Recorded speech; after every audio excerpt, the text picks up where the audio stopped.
당신 통장 비밀번호 좀 알려줘. 부부니까 투명하게. 그때 저는 의심하지 않았습니다. 사랑하는 남편의 말이었으니까요.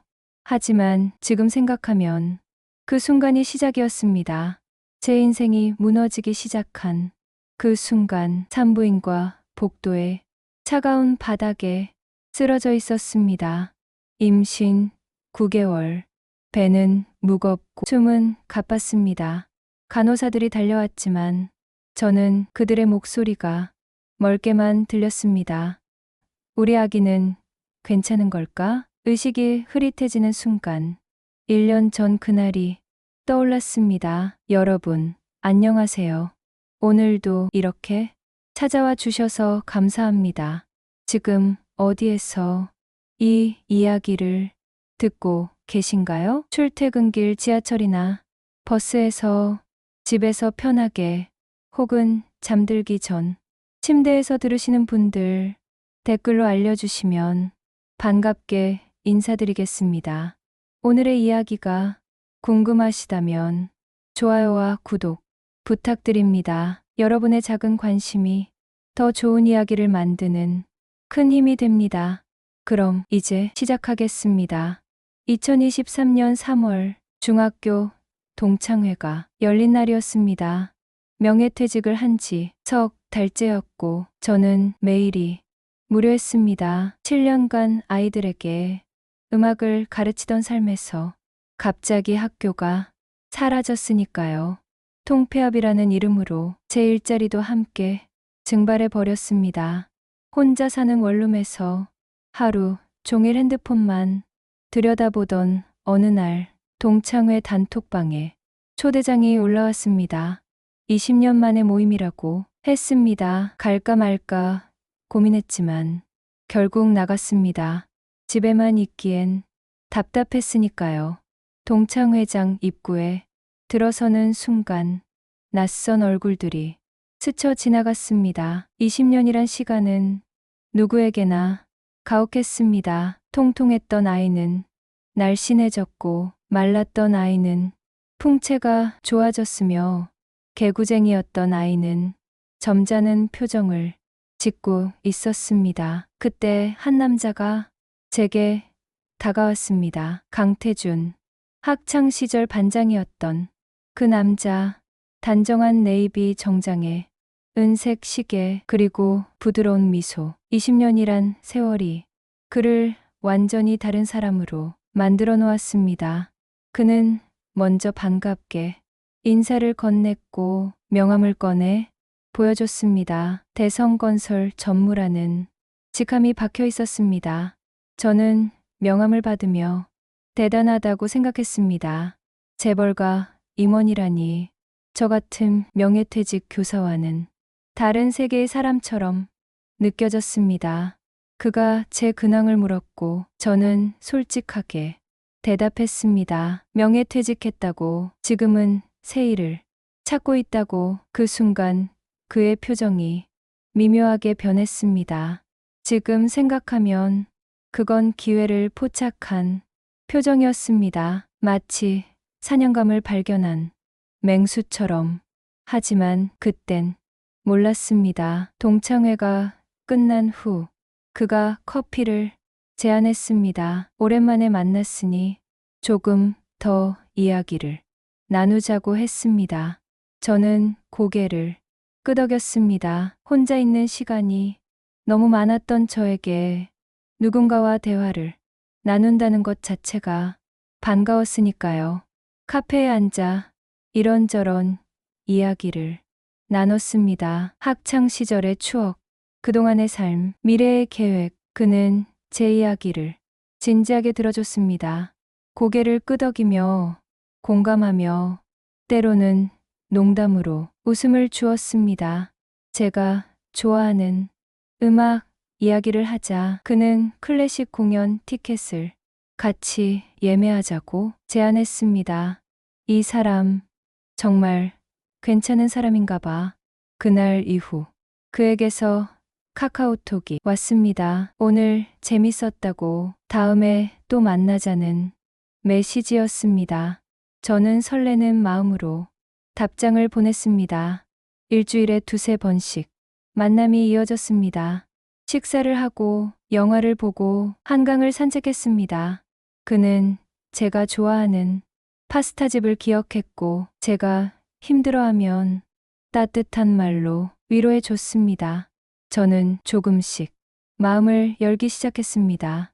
2달째 되던 어느 날 강변 산책로를 걷던 그가 멈춰 섰습니다. 해가 지고 있었고 하늘은 주황빛으로 물들어 있었습니다.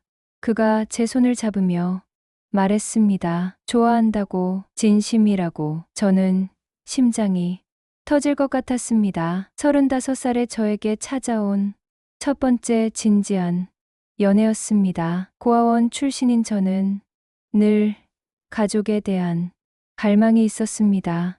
따뜻한 가정, 사랑하는 사람과의 미래, 그런 것들이 마침내 제 앞에 펼쳐지는 것 같았습니다. 고백을 받은 그날 저녁, 저는 원룸으로 돌아와 거울 앞에 섰습니다. 거울 속에 제 얼굴은 붉게 상기되어 있었습니다. 저도 그를 좋아하고 있었습니다. 3달째 그가 청혼했습니다. 레스토랑에서 무릎을 꿇고 반지를 꺼내는 그 순간을 저는 평생 잊을 수 없을 겁니다. 작은 다이아몬드 반지였지만 제게는 세상 그 무엇보다 아름다워 보였습니다. 저는 눈물을 흘리며 고개를 끄덕였습니다.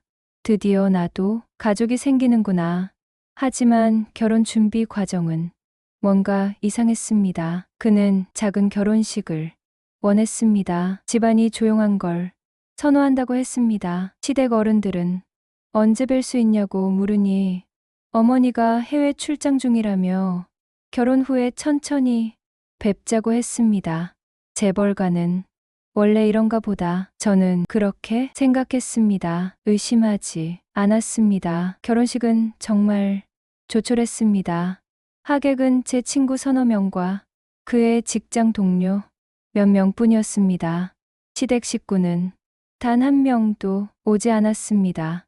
태주는 어머니가 몸이 안 좋아서 못 오신다고 사과했습니다. 저는 괜찮다고 나중에 뵙겠다고 말했습니다. 신혼살림은 30평대 아파트에서 시작됐습니다. 태준이 미리 준비해둔 곳이었습니다. 깨끗하고 아늑했습니다. 저는 행복했습니다. 결혼 2달째 임신 소식을 들었습니다. 산부인과에서 초음파를 보며 의사가 말했습니다. 임신 6주라고 축하한다고. 저는 눈물이 났습니다. 태준도 기뻐하는 것 같았습니다. 우리 아기라고 부모가 된다고 중얼거렸습니다. 하지만 그날 이후 태준의 태도가 조금씩 변했습니다. 집에 늦게 들어오는 날이 많아졌습니다. 전화를 해도 받지 않았습니다. 주말에도 회사 프로젝트가 바쁘다며 나가곤 했습니다. 저는 이해하려고 노력했습니다. 남편도 힘들겠지. 임신부가 스트레스 받으면 안 돼. 임신 5개월째. 태준이 서류 봉투를 들고 왔습니다. 부부 공동 명의로 통장을 만든다며 사인을 해달라고 했습니다. 아기 태어나면 돈 쓸 일이 많으니 미리 준비하는 거라고 했습니다. 그리고 한마디를 덧붙였습니다. 당신 통장 비밀번호 좀 알려줘. 부부니까 투명하게. 저는 의심 없이 서류에 사인했습니다. 비밀번호도 알려줬습니다. 부부니까 당연한 거라고 생각했습니다. 그게 제 재산을 모두 그에게 넘기는 위임장인 줄도 모르고 임신 7개월째 또 다른 서류가 왔습니다. 보험이라고 했습니다. 아기 보험. 태아 특약이 있는 거라며 사인을 요청했습니다. 저는 또 의심 없이 펜을 들었습니다. 그게 제 생명보험이고 수익자가 태준으로 되어 있는 줄도 모르고 임신 9개월이 됐습니다. 배는 점점 무거워졌고 몸은 힘들었지만 저는 행복했습니다. 곧 우리 아기를 만난다는 생각에 설렜습니다. 아기 방을 꾸미고 작은 옷들을 사고 이름도 지어뒀습니다. 민준이, 우리 민준이. 하지만 그날 산부인과 정기검진을 가던 중 복도에서 갑자기 어지러움이 몰려왔습니다. 바닥이 기울었습니다. 벽을 짚으려 했지만 손이 헛공중을 휘저었습니다. 저는 바닥에 쓰러졌습니다. 간호사들의 다급한 목소리가 들렸습니다. 누군가 제 맥박을 짚었고 누군가는 혈압을 재고 있었습니다. 우리 아기 의식이 점점 흐려졌습니다. 마지막으로 본 건 천장의 하얀 형광등이었습니다. 불빛이 번지고 흐려지고 그리고 암흑이 찾아왔습니다. 그리고 저는 본능적으로 느꼈습니다. 뭔가 잘못됐다는 것을. 하지만 이미 늦었습니다. 모든 것이 계획된 일이었습니다. 진통이 시작된 건 새벽 3시였습니다. 배가 조이는 듯한 통증에 잠에서 깼고 옆에서 자던 태준을 깨웠습니다. 그는 침착하게 병원 가방을 챙기며 택시를 불렀습니다. 차 안에서 저는 숨을 헐떡였고 그는 제 손을 잡아줬습니다. 따뜻했습니다. 괜찮아. 곧 우리 아기를 만나. 병원에 도착하자마자 분만실로 옮겨졌습니다. 간호사가 제 상태를 확인했습니다. 자궁경부가 3cm 열렸다고 했습니다. 아직 멀었다고 힘내라고 말했습니다. 태주는 분만실 밖에 남았습니다. 보호자는 들어갈 수 없다는 병원 규정이라고 했습니다. 저는 고개를 끄덕였습니다. 혼자 견뎌야 했습니다. 진통은 지옥이었습니다. 3시간마다 찾아오던 통증이 점점 빨라졌습니다. 1시간 30분. 숨을 쉴 틈이 없었습니다. 온몸이 땀으로 젖었고 입술은 바짝 말랐습니다. 간호사가 얼음 조각을 입에 넣어줬지만 곧 녹아 없어졌습니다. 너무 아파. 하지만 견뎌야 해. 우리 아기를 위해서. 시계를 보니 오전 10시였습니다. 7시간이 흘렀습니다. 자궁경부는 겨우 7cm 열렸습니다. 의사가 말했습니다. 조금만 더 참으라고. 곧 끝난다고. 정오가 지났습니다. 9시간째였습니다. 저는 이미 지쳐 있었습니다. 몸에 힘이 하나도 남지 않았습니다. 의사가 다시 검사했습니다. 이제 거의 다 열렸다고 힘을 주라고 말했습니다. 오후 3시. 마침내 아기가 나왔습니다. 작고 약한 울음소리가 분만실을 가득 채웠습니다. 저는 그 소리를 듣는 순간 눈물이 터졌습니다. 12시간의 진통이 한순간에 사라졌습니다. 의사가 아기를 제 가슴에 올려놨습니다. 작았습니다. 따뜻했습니다. 그리고 아름다웠습니다. 주먹만 한 얼굴에 작은 입술, 꼭 감은 두 눈.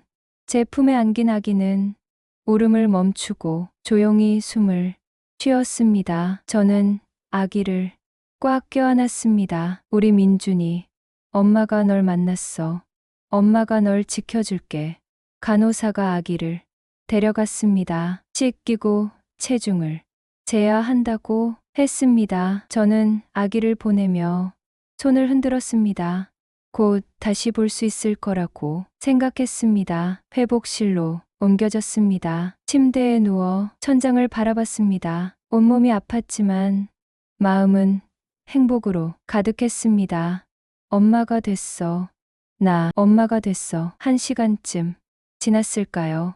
회복실 문이 열렸습니다. 태준이 들어오는 줄 알았습니다. 하지만 아니었습니다. 세 사람이 들어왔습니다. 맨 앞은 태준이었습니다. 하지만 그의 표정이 달랐습니다. 따뜻했던 미소가 사라졌습니다. 차갑고 무표정한 얼굴이었습니다. 마치 낯선 사람을 보는 듯한 눈빛이었습니다. 그 뒤로 두 여자가 따라 들어왔습니다. 한 명은 60대 후반으로 보이는 중년 여성이었습니다. 한복을 입고 있었고 위험 있는 자세로 걸어왔습니다. 처음 보는 얼굴이었습니다. 저분이 시어머니, 다른 한 명은 20대 후반쯤 되어 보이는 젊은 여자였습니다. 샤넬 드레스에 에르메스 가방, 화려한 메이크업, SNS에서나 볼 법한 차림이었습니다. 저는 그 여자를 본 적이 없었습니다. 세 사람은 제 침대 앞에 섰습니다. 저는 침대에서 일어나려 했습니다. 시어머니를 처음 뵙는데 누워있을 수 없었으니까요. 하지만 몸에 힘이 없었습니다. 겨우 상체만 일으켰습니다. 태준이 입을 열었습니다. 그의 목소리는 얼음처럼 차가웠습니다. 수고했어. 이제 계약은 끝났으니까 아이는 두고 가. 순간 귀를 의심했습니다. 계약? 아이를 두고 가라고? 저는 태준을 바라봤습니다. 농담인가 싶었습니다. 하지만 그의 표정은 진지했습니다. 한 점의 미소도 없었습니다. 한복을 입은 중년 여성이 앞으로 나섰습니다. 그녀가 입을 열었습니다. 목소리는 냉정하고 단호했습니다. 대리모 노릇 고생했다고 했습니다. 이제 돈 받고 떠나라고 했습니다. 깔끔하게 정리하자고 했습니다. 대리모? 나를 대리모라고? 머릿속이 하얘졌습니다. 무슨 소리인지 이해할 수 없었습니다. 저는 정식으로 결혼했습니다. 혼인신고도 했습니다. 사랑하는 남편의 아이를 낳았습니다. 그런데 대리모라니. 저는 고개를 저으며 말했습니다. 무슨 소리냐고. 저는 태준의 아내라고. 방금 낳은 아이는 제 아들이라고. 그때 샤넬 드레스를 입은 젊은 여자가 웃었습니다. 비웃는 듯한 웃음이었습니다. 그녀가 태준의 팔짱을 끼며 말했습니다. 정식 부인은 자기라고 했습니다. 그 아이는 자기 아들이라고 했습니다. 섭섭하지 않게 잘 키우겠다고. 거지 같은 엄마 밑에서 자라는 것보다 훨씬 낫다고 말했습니다. 저는 숨이 막혔습니다. 이게 무슨 일이지? 꿈이야? 악몽이야? 저는 아기를 찾았습니다. 간호사가 데려간 우리 민준이 그 아이를 지켜야 했습니다. 침대에서 내려서려 했습니다. 하지만 다리에 힘이 없었습니다. 출산 직후라 몸을 제대로 가눌 수 없었습니다. 겨우 침대 끝에 앉았습니다. 태준이 다가왔습니다. 저는 본능적으로 뒤로 물러났습니다. 하지만 침대가 등을 막았습니다. 그 순간 콱 태준의 발이 제 옆구리를 강타했습니다. 비명이 터져 나왔습니다. 갈비뼈가 부러지는 듯한 고통이 온몸을 휩쓸었습니다. 저는 몸을 구부리며 바닥으로 떨어졌습니다. 찬 바닥이 뺨에 닿았습니다. 너무 아파. 한복을 입은 여자가 다가왔습니다. 시어머니라는 그 여자. 그녀가 제 머리채를 움켜잡았습니다. 머리카락이 뽑히는 듯한 통증이었습니다. 저는 바닥에 끌려갔습니다. 출산 직후의 몸으로는 저항할 힘도 없었습니다. 제발 그만하라고 애원했습니다. 아프다고 제발이라고 울부짖었습니다. 복도까지 끌려갔습니다. 제 비명이 복도에 울려 퍼졌습니다. 간호사 몇 명이 달려왔습니다. 하지만 회복실 문 앞에서 멈춰 섰습니다. 그때 병원장이 나타났습니다. 한복 여자가 주머니에서 두툼한 봉투를 꺼냈습니다. 병원장에게 건넸습니다. VIP 보호자라고 문제 삼지 말라고 말했습니다. 병원장은 봉투를 받으며 고개를 끄덕였습니다. 알겠다고 조용히 처리하겠다고 말했습니다. 간호사 한 명이 괴로운 표정으로 입술을 깨물었습니다. 하지만 아무 말도 하지 못했습니다. 그저 고개를 돌렸습니다. 저는 바닥에 쓰러진 채 울부짖었습니다. 제발 제 아기라고, 제발 돌려달라고. 하지만 아무도 듣지 않았습니다. 샤넬 드레스를 입은 여자가 회복실로 들어갔습니다. 잠시 후 아기를 안고 나왔습니다. 우리 민준이었습니다. 작은 얼굴에 분홍빛 뺨, 곤히 잠들어 있는 저는 아기에게 손을 뻗었습니다. 하지만 닿을 수 없었습니다. 그 여자가 아기를 내려다보며 미소 지었습니다. 이제 자기 아들이라고, 고마워서 낳아줘서 고맙다고 비웃듯 말했습니다. 안 돼, 안 돼. 내 아기야. 내 민준이야. 태준이 서류 뭉치를 던졌습니다. 바닥에 펼쳐진 서류들, 이혼 서류라고 했습니다. 사인하라고 했습니다. 저는 고개를 저었습니다. 절대 안 한다고, 절대 사인 안 한다고 소리쳤습니다. 태준이 차갑게 웃었습니다. 그리고 말했습니다. 원래 계획은 출산 중에 사고로 죽는 거였다고 했습니다. 보험금도 자기가 수익자로 되어 있다고 했습니다. 하지만 운이 좋게 살아남았다고, 그래도 아이만 가져가면 된다고 말했습니다. 저는 온몸이 얼어붙었습니다. 죽이려고, 날 죽이려고 했다고, 미친 사람들이라고 소리쳤습니다. 미쳤다고, 다 미쳤다고. 샤넬 드레스 여자가 킬킬 웃었습니다. 미친 건 나라고 했습니다. 이렇게 쉽게 속아 넘어오다니. 세상 물정도 모르는 바보라고 비웃었습니다. 보안 요원 2명이 왔습니다. 저를 부축해 일으켰습니다. 나가야 한다고 말했습니다. 더 이상 이 병원에 있을 수 없다고 했습니다. 간호사 1명이 제게 다가와 옷가방을 건넸습니다. 미안하다는 표정이었습니다. 하지만 어쩔 수 없다는 눈빛이었습니다.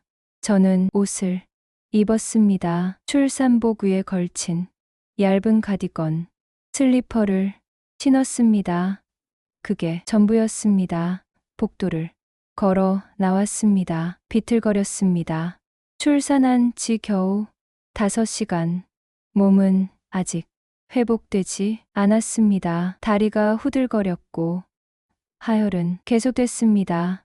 하지만 마음이 더 아팠습니다. 엘리베이터를 탔습니다. 1층 버튼을 눌렀습니다. 거울에 비친 제 모습은 처참했습니다. 창백한 얼굴, 푸석한 머리, 텅 빈 눈동자.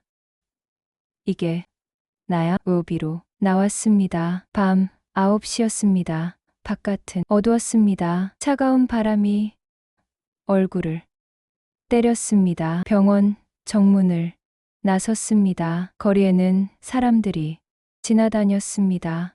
퇴근하는 사람들, 데이트하는 연인들, 웃으며 걷는 가족들, 모두가 행복해 보였습니다. 저만 빼고 근처 벤치에 앉았습니다. 다리에 힘이 없었습니다. 더 이상 걸을 수 없었습니다. 하늘을 올려다봤습니다. 별이 보이지 않았습니다. 도시의 불빛이 너무 밝았으니까요. 왜 이런 일이. 눈물이 흘러내렸습니다. 멈출 수 없었습니다. 소리내어 울고 싶었지만 참았습니다. 지나가는 사람들이 쳐다볼까봐 핸드폰을 꺼냈습니다. 누구에게 전화를 해야 할까요? 친구들, 그들에게 뭐라고 말해야 할까요? 출산했는데 아기를 빼앗겼다고? 남편이 사기꾼이었다고?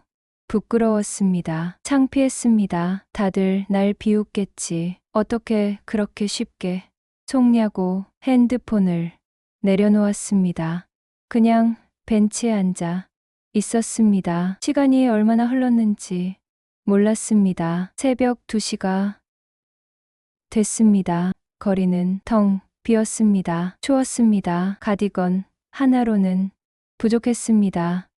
몸이 떨렸습니다. 하지만 움직일 수 없었습니다. 어디로 가야 할까요?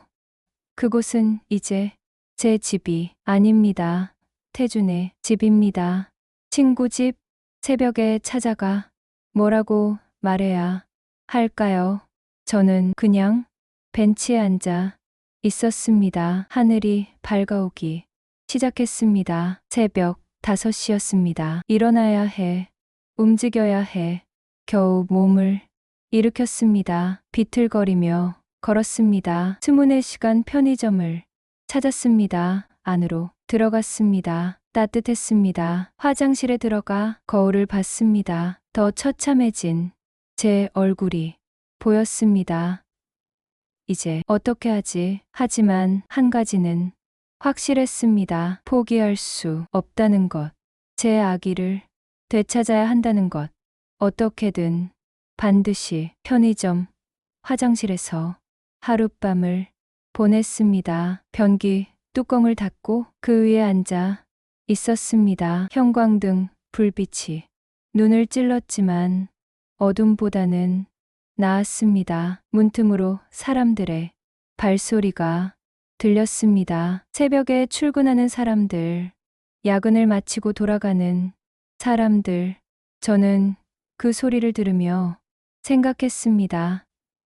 이제 어떻게 하지? 핸드폰을 켰습니다. 배터리는 23%였습니다.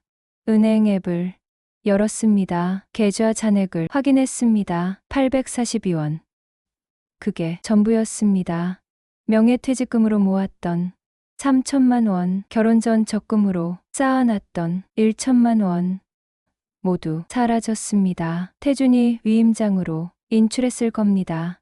저는 핸드폰 화면을 꺼버렸습니다. 842원으로 뭘 할 수 있지? 아침 6시가 됐습니다. 화장실을 나왔습니다. 편의점 직원이 저를 이상하게 쳐다봤지만 아무 말도 하지 않았습니다. 아마 눈치챘을 겁니다. 화장실에서 밤을 샌 걸 밖으로 나왔습니다. 거리는 출근 인파로 붐볐습니다. 정장을 입은 사람들, 커피를 들고 걷는 사람들, 모두가 목적지가 있어 보였습니다. 저만 빼고 일단 도움을 요청해야 해. 누구에게? 친구들, 아니 그들에게 민폐를 끼치고 싶지 않았습니다. 부모님, 저는 고아원 출신입니다. 부모님은 없습니다. 그때 떠올랐습니다. 무료 법률 상담 인터넷에서 본 적이 있었습니다. 법률구조공단이나 변호사협회에서 운영하는 무료 상담소. 돈이 없어도 상담을 받을 수 있다고 했습니다. 저는 근처 도서관을 찾았습니다. 공공 와이파이를 쓸 수 있는 곳이 필요했습니다. 도서관 문이 열리는 오전 9시까지 벤치에서 기다렸습니다. 몸이 아팠습니다. 출산 후 이틀째 하혈은 계속됐고 옆구리는 욱신거렸습니다. 태준이 찬 그 자리, 갈비뼈가 금이 갔을지도 모릅니다. 도서관이 열렸습니다. 안으로 들어가 컴퓨터실을 찾았습니다. 빈자리에 앉아 검색을 시작했습니다. 무료 법률 상담소 몇 군데가 나왔습니다. 가장 가까운 곳에 전화를 걸었습니다. 상담 예약을 잡았습니다. 오후 2시였습니다. 5시간을 기다려야 했습니다. 도서관 화장실에서 몸을 씻었습니다. 세면대에 비친 제 얼굴은 여전히 창백했습니다. 머리는 엉망이었습니다. 손으로 대충 빗질했습니다. 이렇게 가도 되나? 하지만 어쩔 수 없었습니다. 이게 제가 할 수 있는 전부였습니다. 점심시간이 됐습니다. 배가 고팠습니다. 하지만 돈이 없었습니다. 물만 마셨습니다. 도서관 정수기에서 종이컵에 물을 받아 마셨습니다. 오후 2시 법률 상담소 앞에 섰습니다. 낡은 건물 3층이었습니다. 계단을 올라갔습니다. 다리가 후들거렸습니다. 난간을 붙잡고 천천히 올라갔습니다. 문을 열었습니다. 작은 사무실이었습니다. 책상 하나, 의자 2개, 낡은 서류 캐비닛이 전부였습니다. 30대 후반쯤 되어 보이는 남자가 책상에 앉아 있었습니다. 낡은 정장에 수수한 안경을 쓰고 있었습니다. 그가 저를 보더니 일어섰습니다. 앉으라고 손짓했습니다. 저는 의자에 앉았습니다. 남자가 명함을 건넸습니다. 박민재 변호사라고 적혀 있었습니다.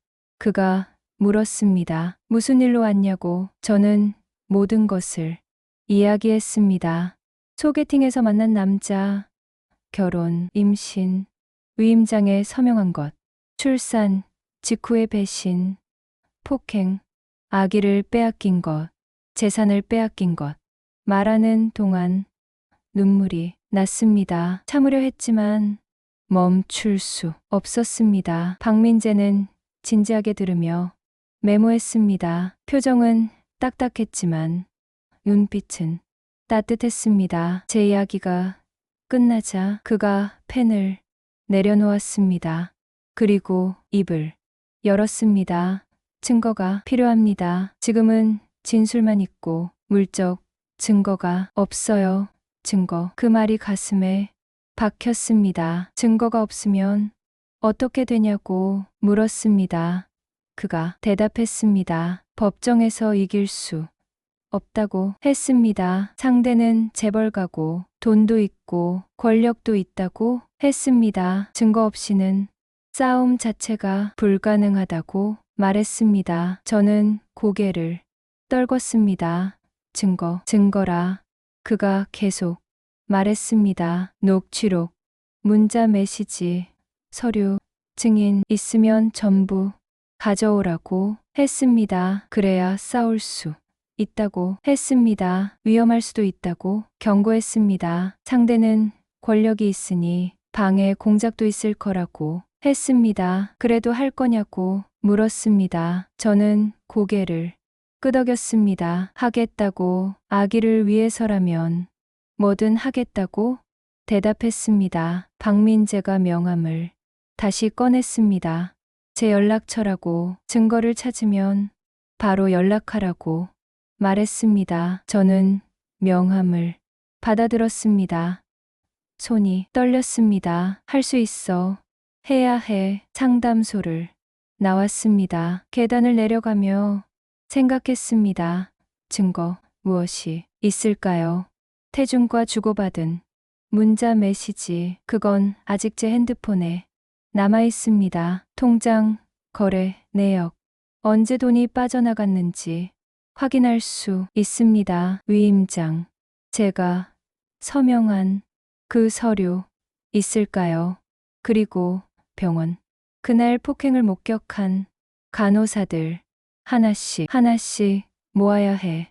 하지만 먼저 해결해야 할 문제가 있었습니다. 잠잘 곳, 편의점, 화장실에서 계속 잘 수는 없었습니다. 몸이 버티지 못할 겁니다. 가장 저렴한 숙소를 찾았습니다. 고시원이었습니다. 하루 1만 원, 한 달에 30만 원. 하지만 저에게는 842원밖에 없었습니다. 돈이 필요해 친구에게 전화를 걸었습니다. 옛 동료 교사였습니다. 그녀는 제 결혼 소식을 알고 있었습니다. 전화가 연결됐습니다. 저는 최대한 침착하게 말했습니다. 급한 일이 생겼다고. 돈을 좀 빌릴 수 있냐고. 친구는 잠시 침묵했습니다. 그리고 물었습니다. 얼마가 필요하냐고. 50만 원이라고 대답했습니다. 친구는 알겠다고 했습니다. 계좌번호를 알려달라고 했습니다. 하지만 제 계좌는 이미 동결됐을 겁니다. 태준이 그렇게 만들었을 테니까요. 그래서 부탁했습니다. 현금으로 만날 수 있냐고, 친구는 어디서 만나냐고 물었습니다. 약속 장소를 정했습니다. 1시간 후 카페에서 친구를 만났습니다. 그녀는 제 모습을 보고 깜짝 놀랐습니다. 무슨 일이냐고 물었습니다. 저는 대충 얼버무렸습니다. 남편과 잠시 문제가 생겼다고 곧 해결될 거라고 말했습니다. 친구는 더 묻지 않았습니다. 봉투를 건넸습니다. 50만 원이 들어 있었습니다. 고맙다고, 꼭 갚겠다고 말했습니다. 친구는 괜찮다고, 천천히 갚으라고 말했습니다. 그리고 힘들면 언제든 연락하라고 덧붙였습니다. 저는 눈물이 날 것 같았습니다. 하지만 참았습니다. 카페를 나와 바로 고시원으로 갔습니다. 한 달치 월세를 냈습니다. 30만 원. 남은 돈은 20만 원이었습니다. 방은 작았습니다. 2평도 안 되는 공간, 침대, 책상, 작은 옷장이 전부였습니다. 창문도 없었습니다. 하지만 괜찮았습니다. 적어도 잠잘 곳이 생겼으니까요. 침대에 누웠습니다. 온몸이 아팠습니다. 하지만 잠들 수 없었습니다. 해야 할 일이 너무 많았습니다. 핸드폰을 꺼냈습니다. 태준과 주고받은 문자 메시지를 열었습니다. 사랑해. 당신 없이는 못 살아. 우리 아기 얼른 보고 싶어. 평생 함께하자. 모두 거짓말이었습니다. 저는 문자를 하나하나 캡처했습니다. 스크린샷을 찍었습니다. 100개가 넘었습니다. 그 다음 통화 기록을 확인했습니다. 태준과 통화한 기록들, 날짜와 시간이 기록되어 있었습니다. 이것도 캡처했습니다. 카카오톡 대화창도 열었습니다. 태준이 보낸 메시지들, 보험, 서류, 사인해줘, 통장, 비밀번호 알려줘 같은 내용들 모두 캡처했습니다. 이게 증거가 되려나? 다음 날 아침 은행에 갔습니다. 거래 내역서를 발급받았습니다. 한 달 전 3천만 원이 한꺼번에 출금된 기록이 보였습니다. 위임장에 서명한 바로 그날이었습니다. 출금자는 강태준. 저는 내역서를 가방에 넣었습니다. 또 하나의 증거였습니다. 구청에도 갔습니다. 등기부등본을 발급받았습니다. 아파트 소유자가 강태준으로 변경되어 있었습니다. 이전 일자는 임신 8개월 때였습니다. 다 계획된 거였어. 처음부터 병원에 진단서를 받으러 갔습니다.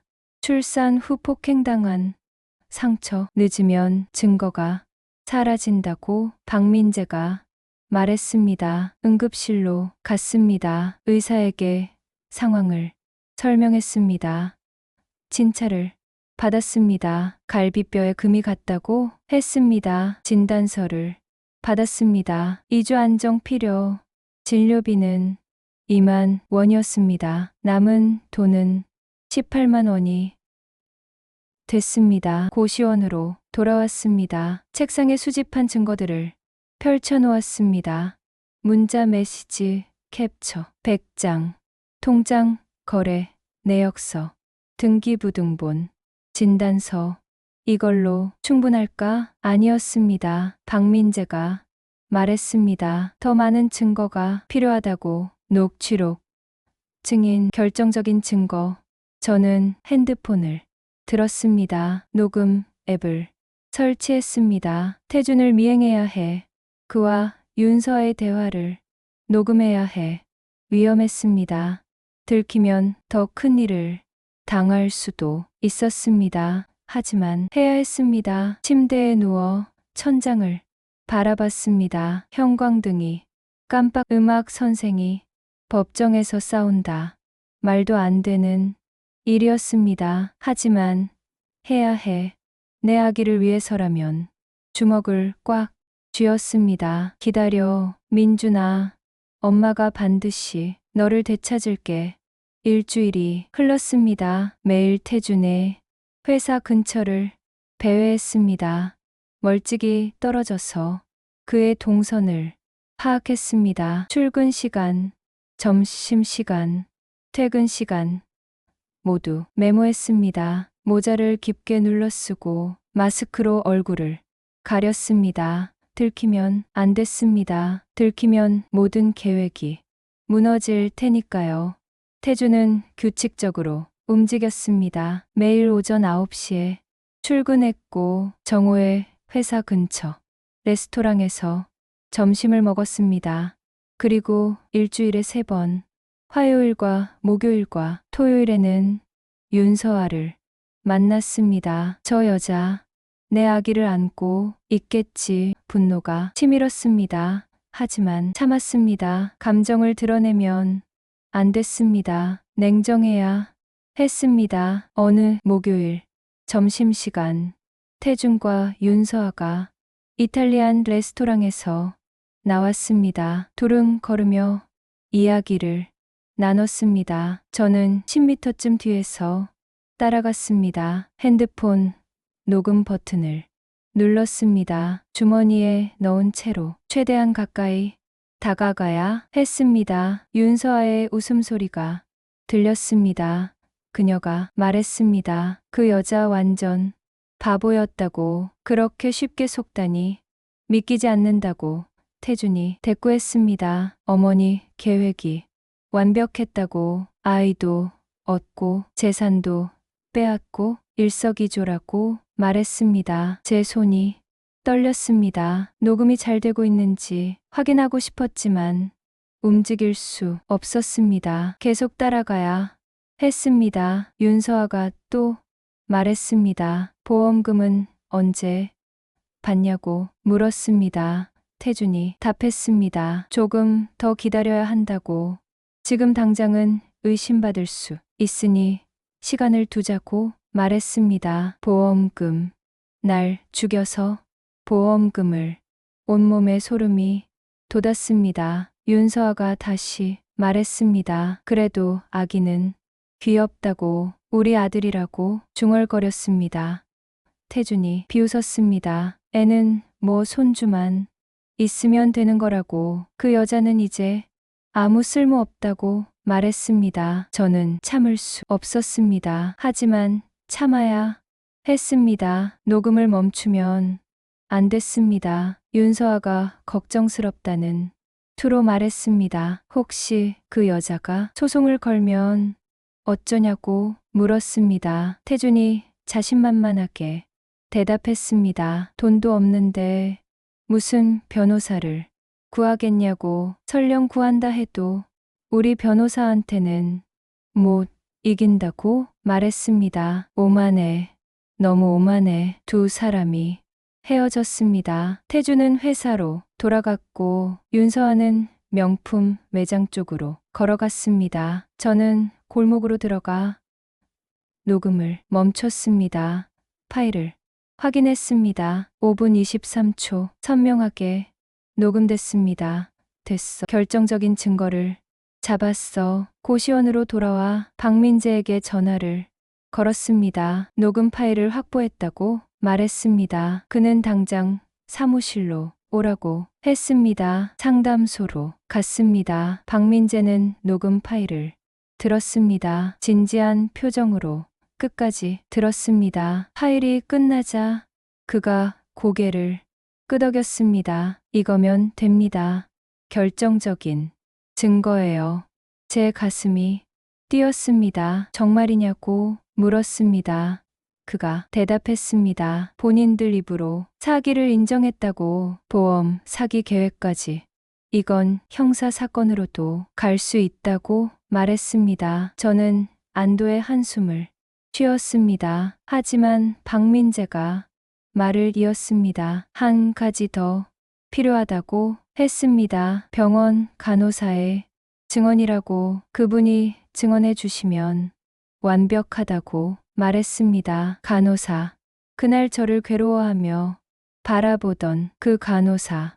어떻게 찾아야 할까요? 병원에 다시 가야 할까요? 다음 날 저는 우연히 그 간호사를 만났습니다. 우연이 아니었습니다. 계획된 만남이었습니다. 저는 출산했던 그 병원 근처 카페들을 돌아다니고 있었습니다. 간호사들이 쉬는 시간에 들릴 만한 곳들, 혹시라도 그 간호사를 만날 수 있을까 하는 희망으로. 그리고 사흘째 되던 날, 한 카페에서 그녀를 봤습니다. 창가 자리에 앉아 커피를 마시고 있었습니다. 간호사복 대신 평상복을 입고 있었지만 얼굴은 기억했습니다. 그날 저를 괴로운 표정으로 바라보던 그 얼굴. 저는 다가갔습니다. 심장이 두근거렸습니다. 그녀 앞에 섰습니다. 기억하냐고 물었습니다. 간호사는 저를 보더니 깜짝 놀랐습니다. 주위를 둘러봤습니다. 다른 사람들이 없는지 확인하는 듯 했습니다. 그녀가 작은 목소리로 말했습니다. 여기서 이러면 안 된다고, 빨리 나가달라고 했습니다. 저는 애원했습니다.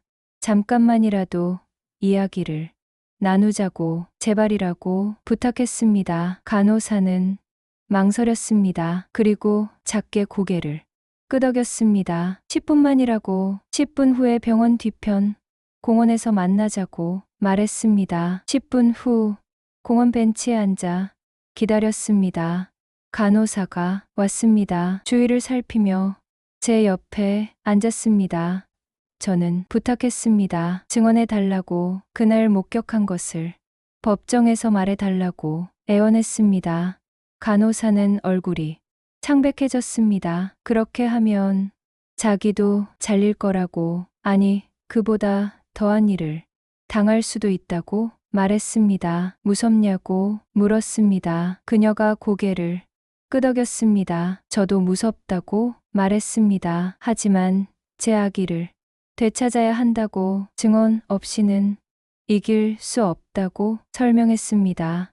간호사는 한참 동안 침묵했습니다. 눈에 눈물이 고였습니다. 그리고 천천히 입을 열었습니다. 양심이 괴로워서 증언하겠습니다. 제 눈에서 눈물이 흘렀습니다. 정말이냐고 물었습니다. 그녀가 고개를 끄덕였습니다. 그날 일을 생각하면 잠을 잘 수가 없다고, 병원장이 돈 봉투를 받는 것도 봤고 폭행 장면도 목격했다고 말했습니다. 감사하다고, 정말 감사하다고 말했습니다. 간호사의 이름은 김수진이었습니다. 32살 소아과 간호사였습니다. 그녀는 떨리는 목소리로 말했습니다. 연락처를 알려달라고, 변호사님이 연락하시면 증언하겠다고 했습니다. 저는 박민재의 명함을 건넸습니다. 수지는 명함을 받아 가방에 넣었습니다. 그리고 일어났습니다. 빨리 가야 한다고, 오래 있으면 의심받을 수 있다고 말했습니다. 저는 다시 한번 고마움을 전했습니다. 수지는 작게 미소 지으며 떠났습니다. 해냈어. 증인을 확보했어. 하지만 그날 저녁 예상치 못한 변수가 생겼습니다. 고시원 방에서 핸드폰을 보고 있었습니다. 혹시 태준이나 윤서에 대한 정보가 더 있나? 인터넷을 검색하던 중이었습니다. 윤서의 이름을 검색했습니다. SNS 계정이 나왔습니다. 인스타그램이었습니다. 공개 계정이었습니다. 클릭했습니다. 그녀의 프로필 사진이 보였습니다. 화려한 메이크업에 명품 드레스. 팔로워는 10만 명이 넘었습니다. 인플루언서였습니다. 게시물을 내렸습니다. 그리고 멈췄습니다. 최신 게시물. 사흘 전에 올라온 사진. 윤서아가 아기를 안고 있었습니다. 제 아기, 제 민준이. 아기는 분홍색 아기복을 입고 있었고 윤서아는 활짝 웃고 있었습니다. 캡션이 있었습니다. 우리 아들과 함께 세상에서 가장 소중한 선물. 댓글이 수백 개 달려 있었습니다. 축하해요. 아기 너무 예쁘다. 엄마 닮아서 잘생겼네요. 저는 핸드폰을 쥔 손이 떨렸습니다. 내 아기야. 내 민준이야. 분노가 치밀었습니다. 핸드폰을 던지고 싶었습니다. 소리를 지르고 싶었습니다. 하지만 참았습니다. 그리고 생각했습니다. 이것도 증거가 될 수 있어. 스크린샷을 찍기 시작했습니다. 사진, 캡션, 댓글 모두 캡처했습니다. 다른 게시물도 확인했습니다. 과거 사진들을 스크롤했습니다. 임신 사진이 없었습니다. 배가 불러온 사진이 단 한 장도 없었습니다. 9개월 전, 10개월 전 사진들을 봤습니다. 모두 날씬한 몸매였습니다. 이상해. 임신한 사람치고 너무 이상해. 모든 것을 캡처했습니다. 50장이 넘는 스크린샷이 모였습니다. 박민재에게 전화를 걸었습니다. 윤서아의 SNS 발견했다고, 아기 사진을 올렸다고 말했습니다. 그가 대답했습니다. 잘했다고, 모두 캡처하라고, 이것도 중요한 증거가 된다고 말했습니다. 저는 밤새 윤서아의 SNS를 파고들었습니다. 과거 게시물, 댓글, 태그된 사진들, 모든 것을 기록했습니다. 그리고 발견했습니다. 한 달 전 게시물에 태그된 사진, 고급 레스토랑에서 찍은 사진이었습니다. 태준과 윤서아, 그리고 한복을 입은 이화숙이 함께 있었습니다. 캡션에는 이렇게 적혀 있었습니다. 가족과 함께하는 소중한 시간. 댓글이 달려 있었습니다. 시어머니 너무 멋지세요. 재벌가 며느리.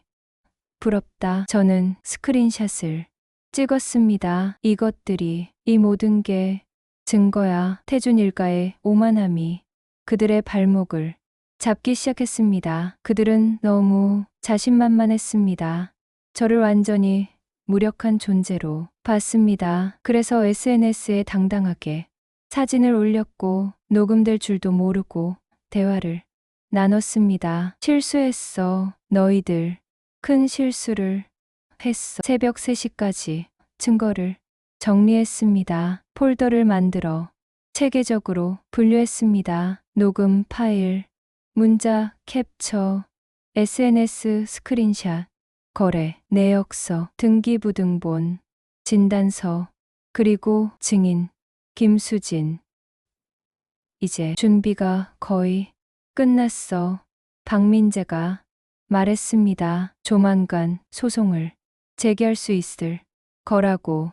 창밖을 봤습니다. 동이 트고 있었습니다. 새로운 하루가 시작됐습니다. 반격의 날이 다가오고 있었습니다. 박민재가 말했습니다. 이제 언론에 제보할 때라고. 상담소에서 그와 마주 앉아 있었습니다. 책상 위에는 제가 수집한 모든 증거가 펼쳐져 있었습니다. 언론이요?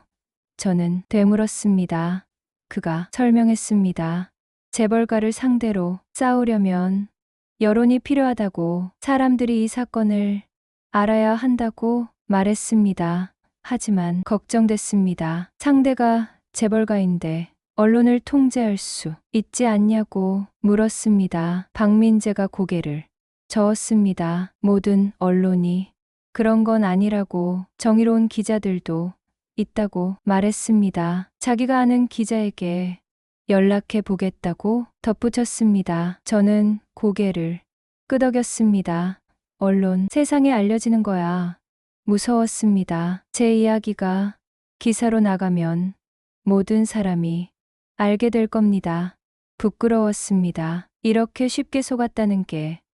하지만 해야 했습니다. 이틀 후 인터넷 언론사에 기사가 떴습니다. 제목이 눈에 들어왔습니다. 대성건설 전무 대리모 사기 의혹, 출산 직후 여성 폭행, 아기 강탈 기사를 클릭했습니다. 손이 떨렸습니다. 기사는 자세했습니다. 소개팅으로 만나 결혼한 여성, 임신과 출산, 그리고 출산 직후 벌어진 배신과 폭행, 아기를 빼앗긴 과정, 재산, 편취 모든 것이 적혀 있었습니다. 물론 제 이름은 익명 처리됐습니다. 나왔습니다. 하지만 강태준과 윤서아, 이화숙의 이름은 실명으로 나왔습니다. 기사 하단에는 윤서아의 SNS 스크린샷이 첨부되어 있었습니다. 아기를 안고 있는 사진, 우리 아들과 함께라는 캡션, 댓글이 달리기 시작했습니다. 이게 뭐야? 진짜 재벌들 미쳤네. 친엄마는 어디 있어? 대리모 사기라고 10분 만에 댓글이 50개가 넘었습니다. 1시간 후에는 300개가 넘었습니다. 저는 댓글을 하나하나 읽었습니다. 저 엄마 진짜 불쌍하다. 아기 빼앗기고 돈까지 빼앗기고 인간 말종들, 재벌들 다 이런 식이냐? 꼭 아기 찾았으면 눈물이 났습니다. 사람들이 제 편이었습니다. 저를 응원하고 있었습니다. 고마워. 정말 고마워. 하지만 다른 댓글들도 있었습니다. 이거 진짜야? 증거 있어? 언론 플레이. 돈 뜯어내려고 꾸민 거 아니야? 마음이 아팠습니다. 하지만 이해했습니다. 증거를 보기 전까지는 믿기 어려운 이야기니까요.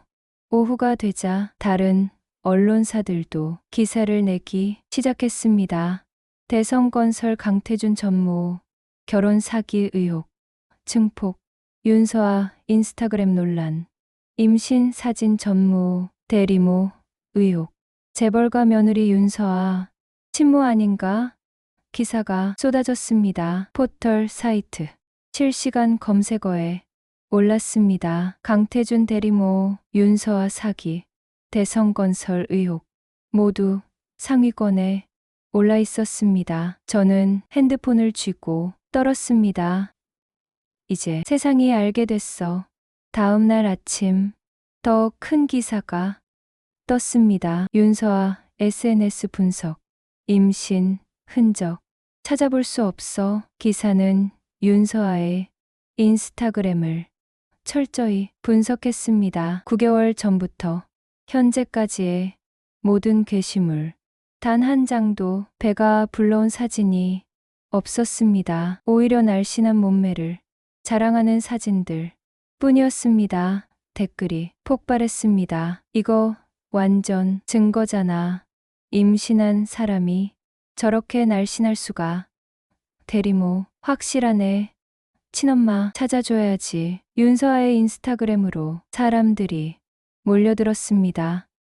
악플이 쏟아졌습니다. 애 낳는 기계 취급하고 인간 쓰레기 감옥 가야 해.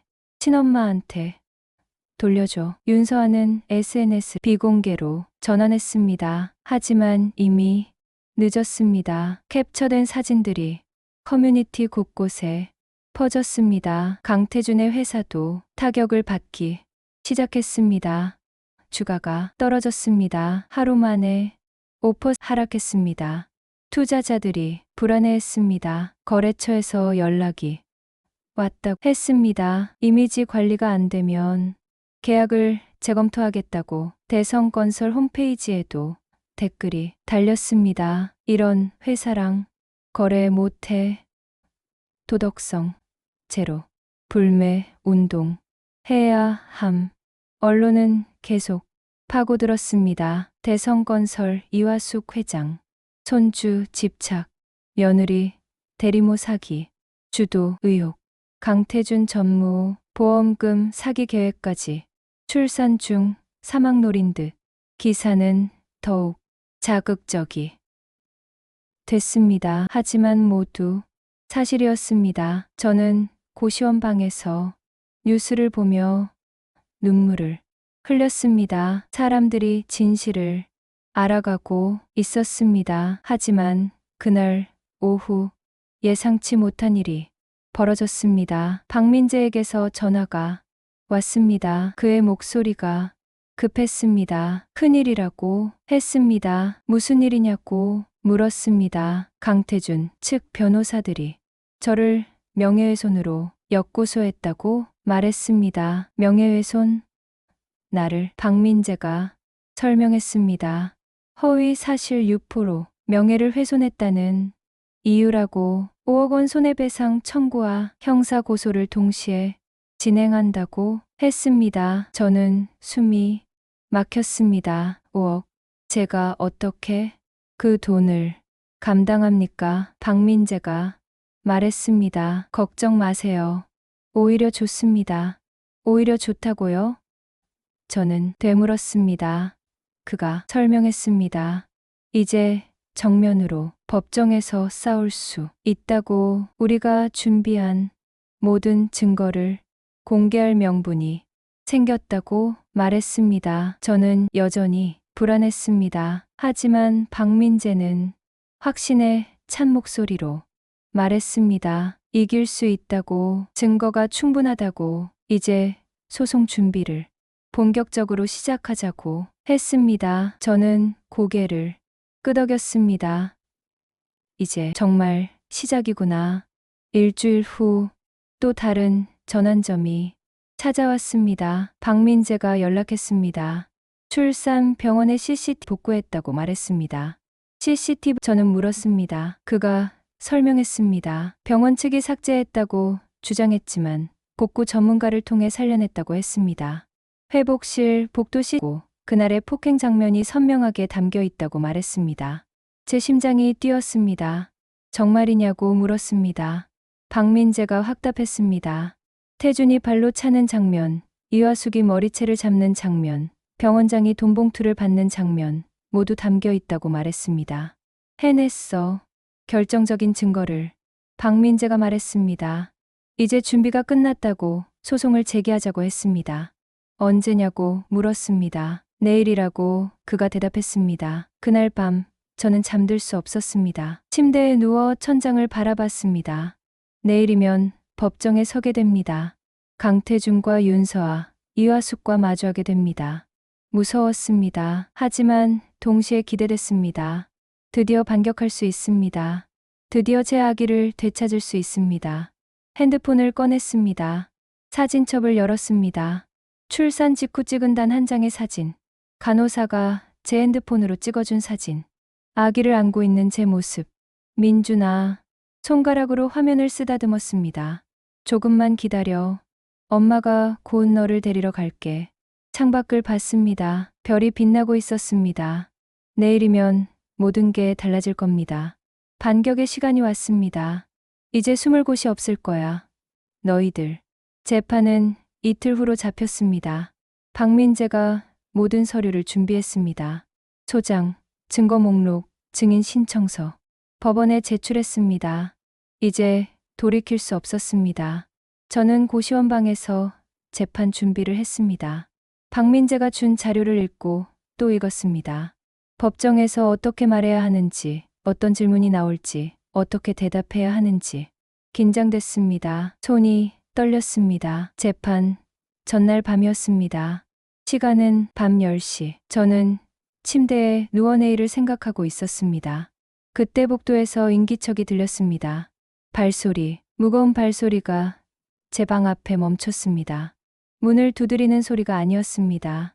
문 손잡이를 돌리는 소리였습니다. 누구지? 심장이 뛰었습니다. 일어나 문 쪽을 바라봤습니다. 문이 흔들렸습니다. 누군가 밖에서 열려고 하고 있었습니다. 다행히 안에서 잠가놨습니다. 저는 침대에서 내려와 문에 귀를 갖다 댔습니다. 남자의 목소리가 들렸습니다.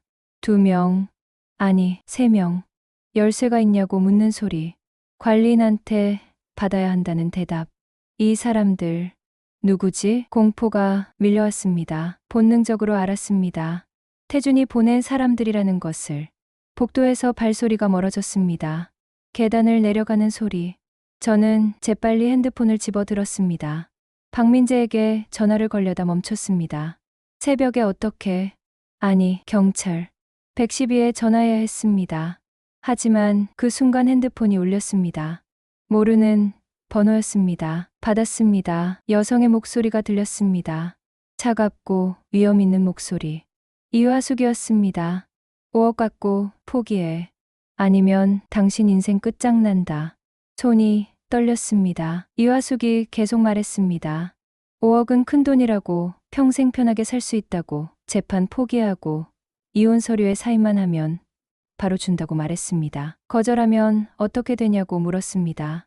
그녀가 비웃었습니다. 지금 방문 앞에 사람들 보냈다고, 원하면 더 보낼 수 있다고, 사고는 언제든 일어날 수 있다고 협박했습니다. 제 온몸이 얼어붙었습니다.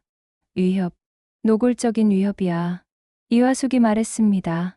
자정까지 생각할 시간을 준다고, 전화하라고 말하고 끊었습니다. 저는 핸드폰을 쥔 채 주저앉았습니다. 5억. 5억이면 평생 모아도 모을 수 없는 돈이었습니다. 그 돈이면 작은 집도 살 수 있고 새로운 삶을 시작할 수도 있었습니다.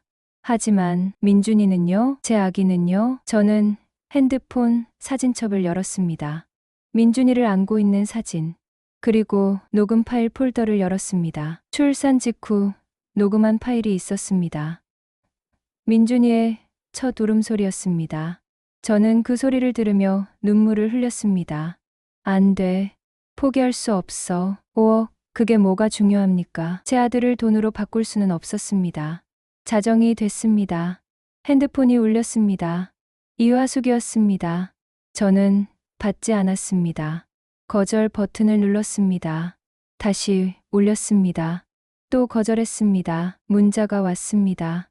후회할 거다. 저는 핸드폰을 던져버리고 싶었습니다. 하지만 참았습니다. 대신 박민재에게 문자를 보냈습니다. 상황을 설명했습니다. 위협 전화가 왔다고, 고시원 밖에 사람들이 있다고. 박민재가 즉시 답장했습니다. 경찰에 신고하라고, 지금 당장 나가서 안전한 곳으로 가라고 말했습니다.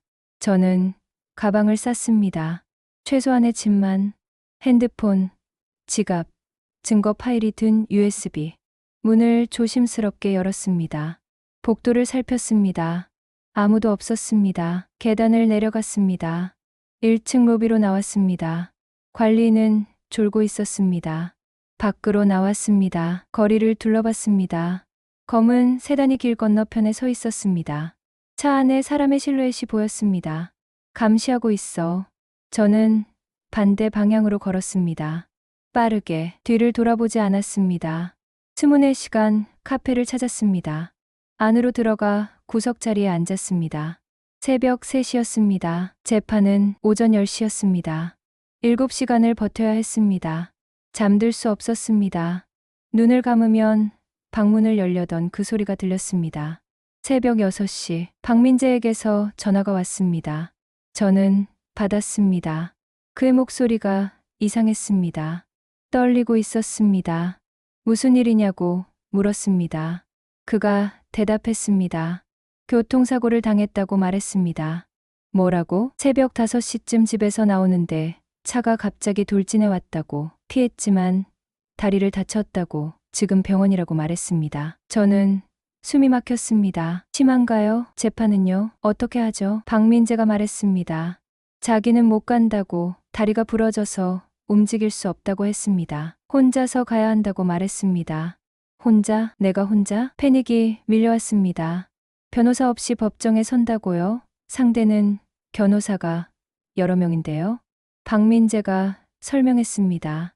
변호사 선임은 필수가 아니라고, 본인이 직접 소송을 진행할 수 있다고, 증거는 이미 법원에 제출됐다고, 진실만 말하면 된다고 했습니다. 저는 무너질 것 같았습니다.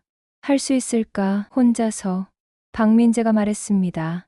할 수 있다고, 지우 씨라면 할 수 있다고, 민준이를 생각하라고 했습니다. 전화가 끊어졌습니다. 저는 카페 테이블에 엎드렸습니다.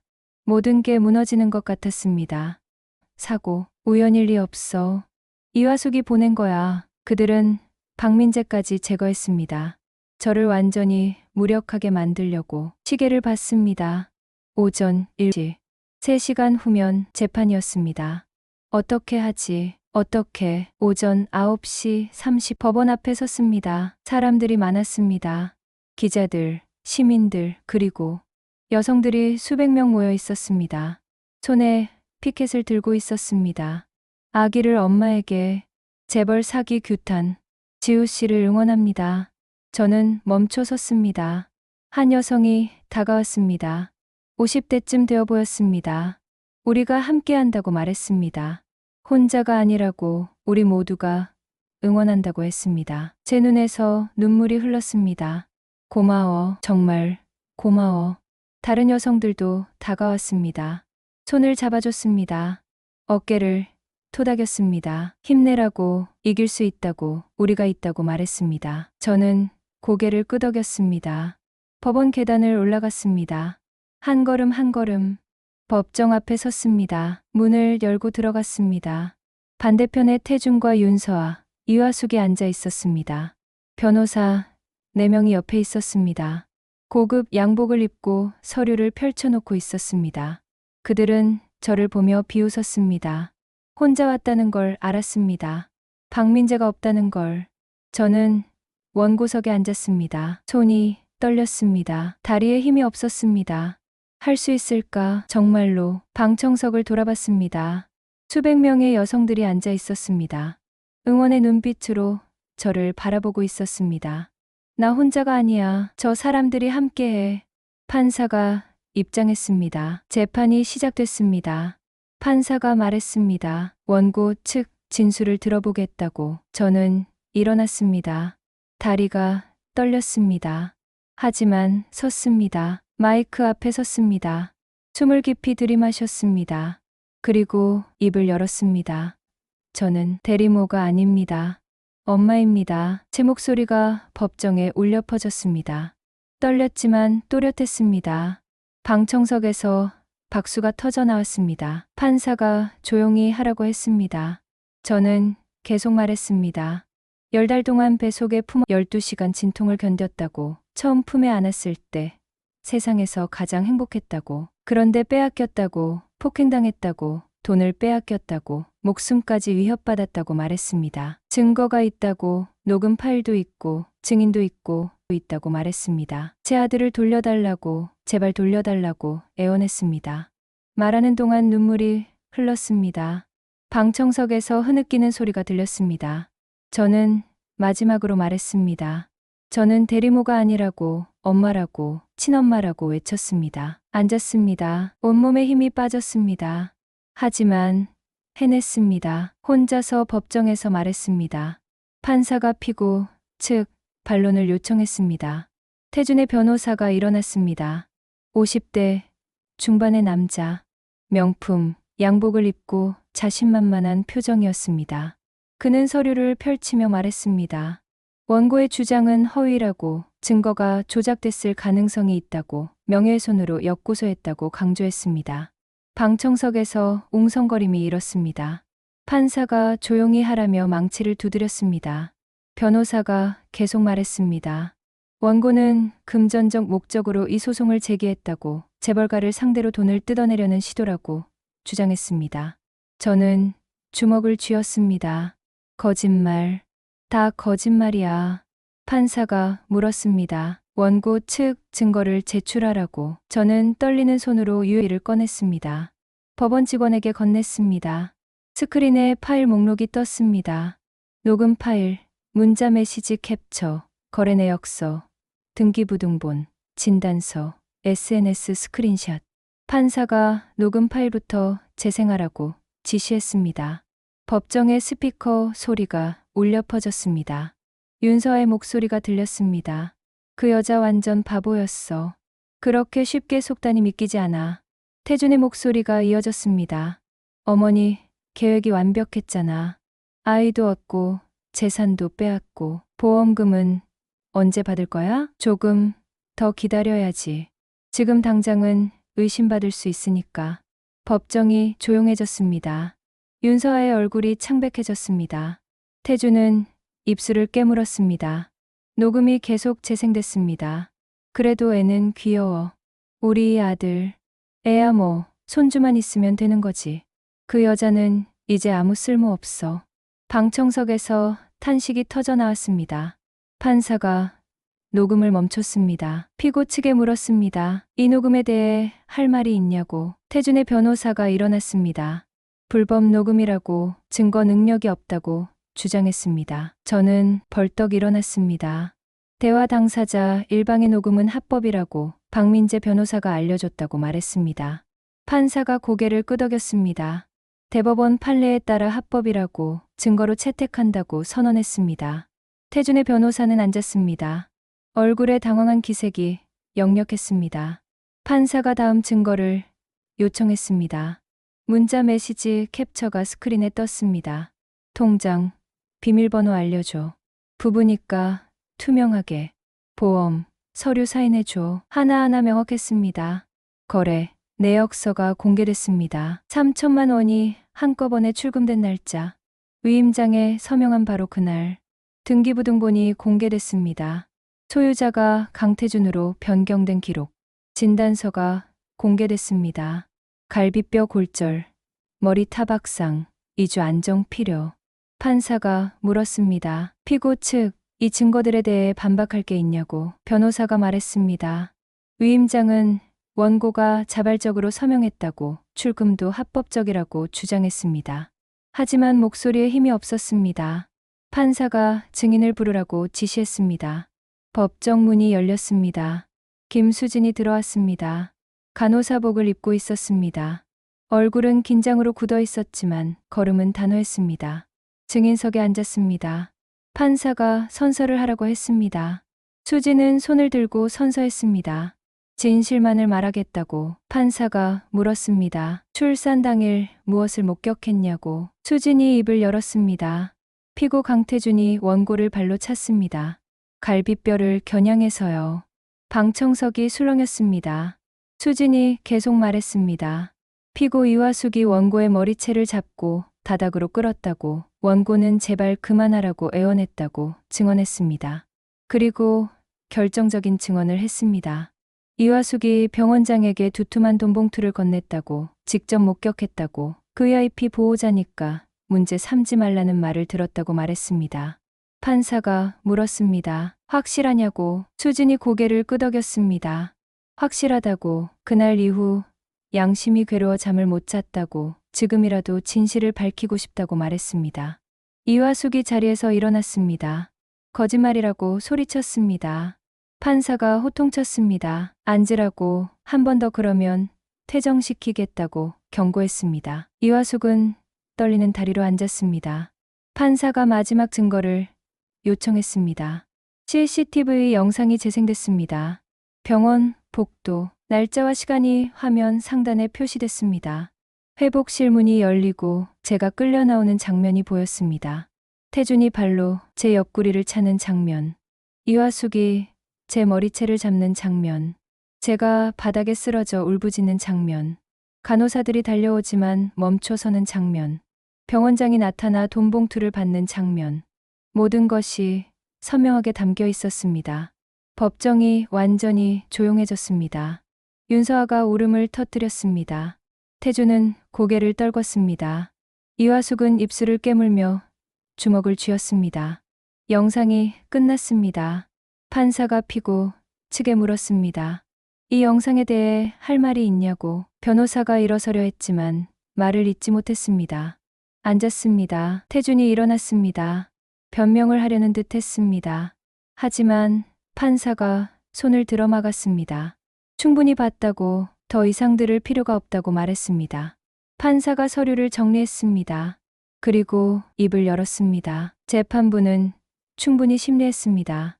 선고하겠습니다. 방청석이 숨을 죽였습니다. 판사가 말했습니다. 피고 강태준은 원고를 기망하여 결혼했고 재산을 편취했으며 출산 직후 폭력을 행사하고 친권을 불법적으로 빼앗았다고 판단했습니다. 제출된 증거들이 이를 명확히 입증한다고 덧붙였습니다.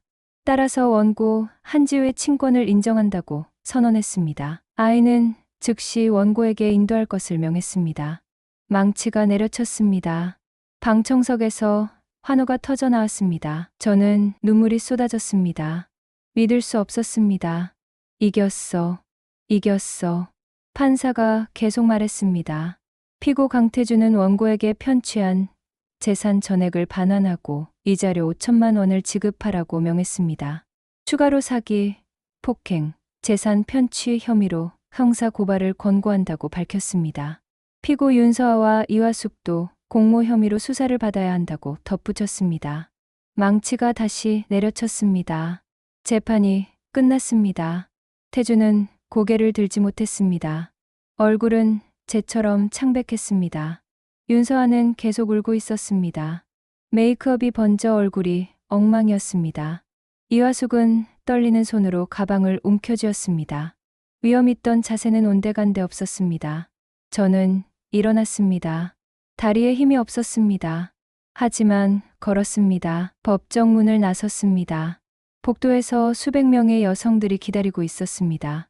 박수가 터져 나왔습니다. 이겼어요. 축하합니다. 정의가 이겼어요. 저는 그들을 바라보며 고개를 숙여 인사했습니다. 고맙다고, 정말 고맙다고 말했습니다. 기자들이 몰려들었습니다. 한 말씀 해달라고, 소감이 어떠냐고 물었습니다. 저는 카메라를 똑바로 바라봤습니다. 진실은 이긴다고 말했습니다. 포기하지 않으면 반드시 이길 수 있다고, 같은 상황에 있는 분들께 용기를 드리고 싶다고 말했습니다. 그날 저녁 뉴스는 판결을 대서특필했습니다. 대성건설 강태준 전무, 대리모 사기 패소, 친권 박탈, 재벌가 며느리 윤서아, 법정서 무너져, 공모 혐의 수사, 이화숙 회장, 손주 집착이 부른 파국, 형사 고발 권고. 댓글이 폭발했습니다. 정의가 이겼다. 저 엄마 정말 대단해. 재벌들도 법 앞에선 평등하다. 아기 엄마 품으로 돌아가서 다행이다.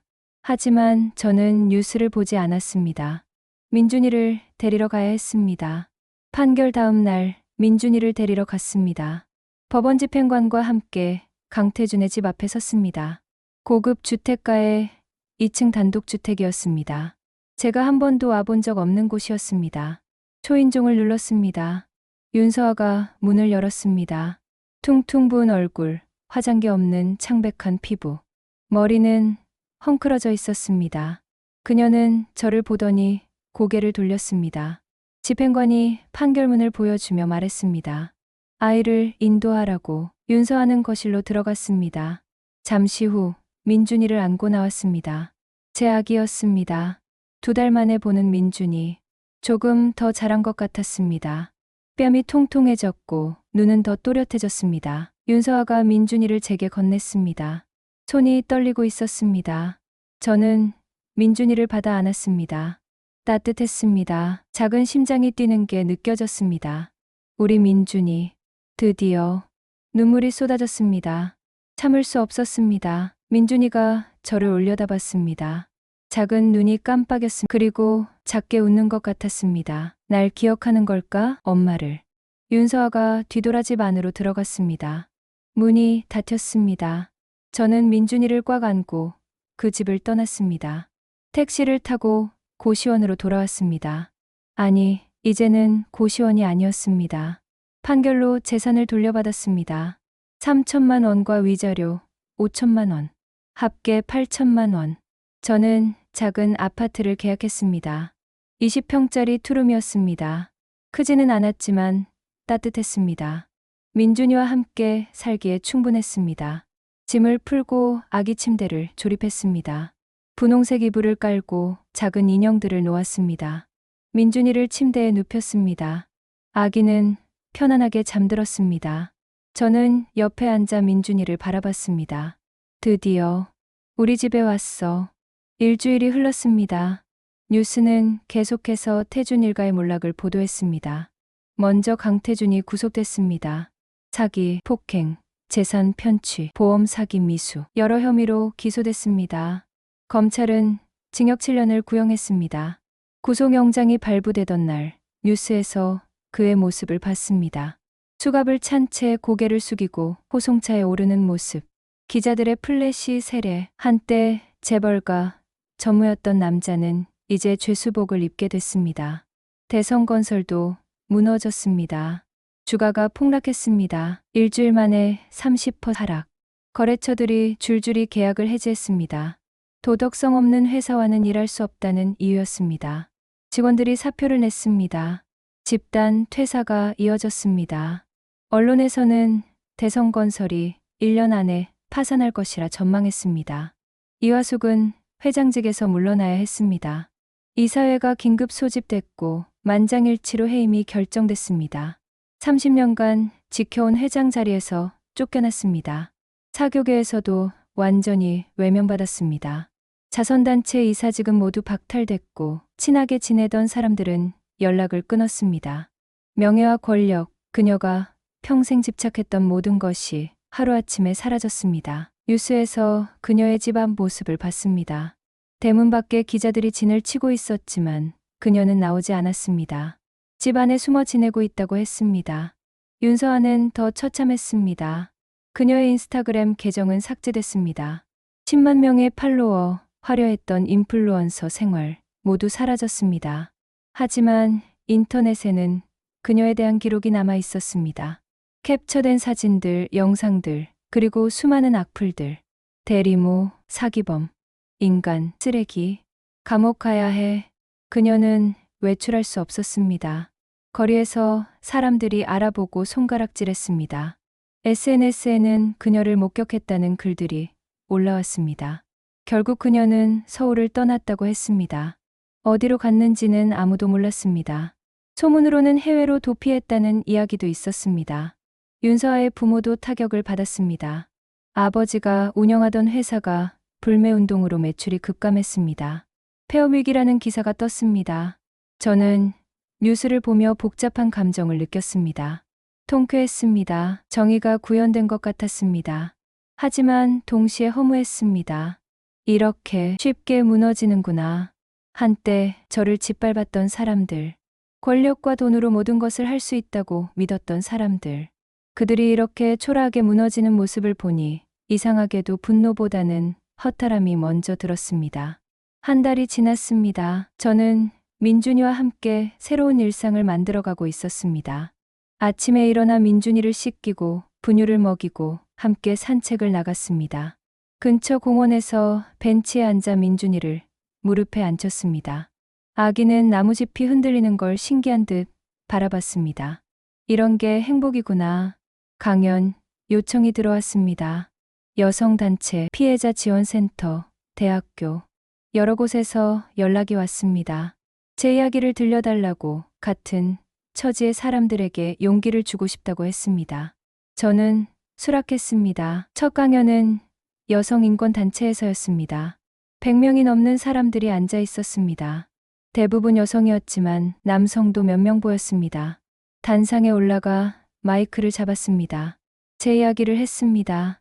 어떻게 속았는지, 얼마나 절망했는지, 어떻게 일어섰는지, 어떻게 싸웠는지. 청중들은 눈물을 흘리며 들었습니다. 강연이 끝나고 한 여성이 다가왔습니다. 30대 초반쯤 되어 보였습니다. 자기도 비슷한 일을 겪었다고 말했습니다. 남편에게 속아 재산을 빼앗겼다고 싸워야 할지 고민했는데 제 이야기를 듣고 용기가 났다고 했습니다. 저는 그녀의 손을 잡았습니다. 싸우세요. 포기하지 마세요. 그녀가 눈물을 흘렸습니다. 고맙다고, 정말 고맙다고 말했습니다. 저는 박민재의 명함을 건넸습니다. 이 변호사님께 연락하시라고 도와주실 거라고 말했습니다. 그날 이후 비슷한 일이 여러 번 있었습니다. 강연을 할 때마다 누군가 다가와 자신의 이야기를 했습니다. 데이트 폭력, 가정 폭력, 사기 결혼, 재산 편취. 저는 그들의 이야기를 들어주고 용기를 주고 도움을 연결해 줬습니다. 내 고통이 누군가에게 희망이 되는구나. 석 달이 지났습니다. 박민재가 연락했습니다. 오랜만에 만나자고 했습니다. 카페에서 만났습니다. 그는 목발을 짚고 있었습니다. 다리가 아직 완전히 회복되지 않았다고 했습니다. 커피를 마시며 근황을 나눴습니다. 그가 말했습니다. 그 사건 이후 의뢰가 많이 늘었다고, 특히 약자들의 사건이 많아졌다고 했습니다. 좋은 일이라고 말했습니다. 그가 미소 지으며 말했습니다. 지우 씨 덕분이라고 포기하지 않는 모습에 자기도 다시 열정을 찾았다고 고백했습니다. 저는 고개를 저었습니다. 변호사님 덕분이라고 변호사님이 없었다면 이길 수 없었을 거라고 말했습니다. 우리는 웃으며 커피를 마셨습니다. 6개월이 지났습니다. 민준이는 이제 옹알이를 시작했습니다. 작은 입술에서 나오는 소리들. 저는 그 소리를 들으며 행복했습니다. 어느 저녁 민준이를 재우고 창밖을 바라봤습니다.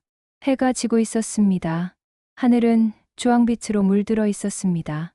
아름다웠습니다. 저는 이 순간을 오래 기억하고 싶었습니다. 지옥 같았던 시간들, 절망했던 순간들, 그리고 일어서서 싸웠던 날들. 모든 것이 저를 여기까지 데려왔습니다. 핸드폰을 꺼냈습니다. 녹음 파일 폴더를 열었습니다. 민준이의 첫 울음소리 파일이 있었습니다. 저는 그 소리를 들으며 눈을 감았습니다. 이 소리가 날 살렸어. 침대에 누워 천장을 바라봤습니다. 내일은 또 어떤 하루가 될까요? 민준이와 함께 공원을 산책하고, 점심에는 이유식을 만들어 먹이고, 오후에는 동화책을 읽어주고, 저녁에는 함께 창밖을 보며 노을을 감상할 겁니다. 평범한 하루. 하지만 저에게는 기적 같은 하루입니다. 민준이의 작은 숨소리가 들렸습니다. 옆방에서 편안하게 자고 있었습니다. 저는 미소 지었습니다. 우리 이제 정말 행복하게 살자. 창밖에 별이 빛나기 시작했습니다. 새로운 내일이 올 겁니다. 그리고 저는 준비됐습니다. 어떤 어려움이 와도 다시는 무너지지 않을 겁니다. 민준이를 지키기 위해서라면 무엇이든 할 수 있습니다. 왜냐하면 저는 엄마니까요. 오늘 지우의 이야기 어떻게 보셨나요? 만약 여러분이 지우였다면 5억을 받고 포기하셨을까요? 아니면 끝까지 싸우셨을까요? 댓글로 여러분의 생각을 들려주세요. 그리고 혹시 지우처럼 부당한 일을 겪으셨거나 주변에서 비슷한 상황을 목격하신 적이 있다면 이야기를 나눠주세요. 여러분의 경험이 누군가에게는 큰 위로와 용기가 될 수 있습니다. 이 영상이 도움이 되셨다면 좋아요로 응원해주세요. 구독과 알림 설정으로 다음 이야기도 함께 해주세요. 댓글로 여러분의 생각을 자유롭게 나눠주세요. 여러분은 지금 어디에서 이 이야기를 들으셨나요? 출퇴근길, 지하철이나 버스에서, 집에서 편안히 쉬면서, 잠들기 전 침대에서, 일하면서 들으시는 중이라면 댓글로 알려주시면 감사한 마음으로 꼭 인사드리겠습니다. 다음 이야기도 기대해 주세요. 평범해 보이는 사람들의 숨겨진 이야기. 우리는 매일 당신에게 전합니다.